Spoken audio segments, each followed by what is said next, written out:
આજે હું તમને છગનિયાની વાર્તા સંભળાવું. એક હતો છગન અને તે ભણવામાં બહુ થોડો હતો.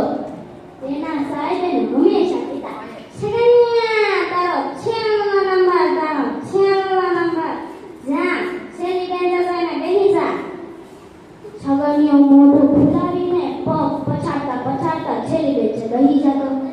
એક દી છગનિયો હાથમાં લોટો લઈને નિશાળે આવ્યો અને જેવો ક્લાસમાં એન્ટર કરે છે ત્યાં સાહેબ કહે, છગનિયા તારો 96 નંબર, તારો 96 નંબર, જા છેલ્લી બેન્ચે જઈને બેસી જા. પણ છગનિયો કહે કે સાહેબ આજે હું તમારી હાટુ કંઈક લાવ્યો હું. તો સાહેબ કહે, હે મારી હાટુ કંઈક લાવ્યો હું? શું? તો છગનિયો કહે, આજે હું તમારી હાટુ દૂધ પાક લઈ આવ્યો છું.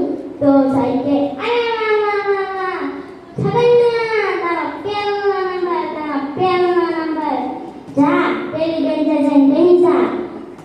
છગનિયો તો ખુશખુશાલ થઈને પેલી બેન્ચે બેસી ગયો અને સાહેબ તો હોટ હોટ કહીને દૂધ પાક પી ગયા અને એક મોટો ઓડકાર ખાધો. પછી પેટને પકડીને કહે, છગનિયા તું કોઈ દી નહીં ને આજે જ તમારી હાટુ દૂધ પાક લઈ આવ્યો.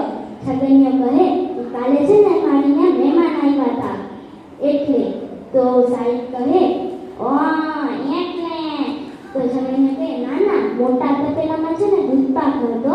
મમ્મી કિચનમાં છે ને કામ રસોઈ કરતી હતી મહેમાનો સાથે. બિલાડી આવીને મોઢા તપેલામાં મોઢું ગોળીને કાપી લીધું થોડું. તો મમ્મી કહે કે આવો દૂધ પાક તો દેવાય નહીં મહેમાનને, તો તું કાલે નિશાળે જાવ ને તો તારા સાહેબ હાટુ લેતી જા. તો છગનિયો કહે સારું. તો સાહેબ બોલે, આ તે મને આવો દૂધ પાક પીવડાવ્યો અને જેવો ગયો લોટાનો ઘા. તો છગનિયો તો રોવા માંડ્યો અને સાહેબ વળતો અવાજથી બોલે, છગનિયા તારો 96 નંબર, તારો 96 નંબર. અને છગનિયો તું જઈને છેલ્લી બેન્ચે બેસજે. છગનિયો તો રોવા માંડ્યો. સાહેબ પૂછે, હવે કોણ રોવા છો? મને આવું દૂધ પાક પીવડાવી દીધું પછી? છગનિયો કહે, તમે મારું દૂધ તમે કીધું સાહેબ કહે, ઈ લૂંટો તૂટી ગયો એ દેખાય ને, આ દૂધ પાક લેવે એ નથી દેખાતો. તો છગનિયો કહે, અને સાહેબે કહ્યું, અરે વાહ તે મને એનો દૂધ પાક પીવડાવ્યો, ઊભો રે ઊભો રે.